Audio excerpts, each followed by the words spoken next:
Hello, good morning. My name is Baba Oliveja. This morning I'll be talking about my research project, which is for English composition and rhetoric.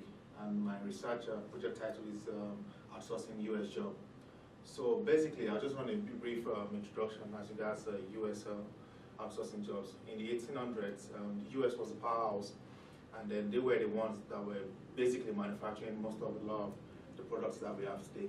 So after the advent of the World War II that broke out, a lot of Asian countries were affected, and then in trying to alleviate the suffering and poverty that were attributed to those regions, the United States were going to help them to buy off whatever they were producing, and as well subsidize most of the manufacturing jobs to them. So basically, it took a point where they had to give out some of those manufacturing jobs to the Asian countries so that it could help them, like I said earlier. And then having said that, I have a couple of statistics here to show basically what it is I was talking about outsourcing US jobs to Asia. So right here, what we have here is showing the number of exports of high technological goods by the United States and China. And at least with this data I have here, it shows that at some point it was the US, because right here the blue color is for United States and then the red is for China. So we could see from here right there that initially the Chinese were doing it low pretty much, and then at some point right here, that was in the year 2000, they overtook the Americans, and then they were the more exporter of products, and up to date they are still the exporter of products. And then with this, it has really shown that over time, most of the US jobs were being outsourced to Asia, and then it has kind of like affected the way international trades are being done these days. Then the next slide is the public opinion about what US companies feel about outsourcing their jobs to Asia, basically China, Japan, and the likes.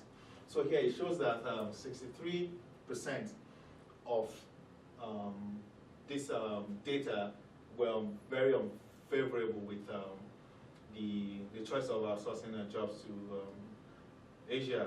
5% had no opinion, and then favorable just 12%, somewhat unfavorable 20%.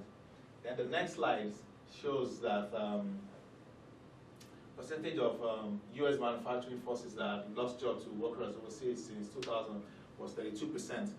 And then percentage of US economy devoted to manufacturing in 1965 was 53%.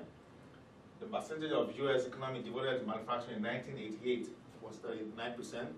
And then the kicker are just these 2 pointers, which is approximate number of engineering degrees conferred in 2008 by Chinese universities, which was 700,000 students. And then the same number for engineering degrees conferred in 2008 by American universities was 100,000. So with these 2 points, it shows that not only is the US outsourcing the job to Asia, because it has kind of like affected the way the business of the day has been done, because in the US, no manufacturing company can boast or guarantee that they can get 3,000 workers overnight to help them with their manufacturing jobs and put them in dormitories, whereas you can always get that in Asia, because there are thousands and millions of people who are ready to go by that. And then in conclusion, I'm here to support the fact that US jobs should be outsourced, so at least that way it alleviates poverty, and then there's even distribution of wealth in the overall world. Thank you.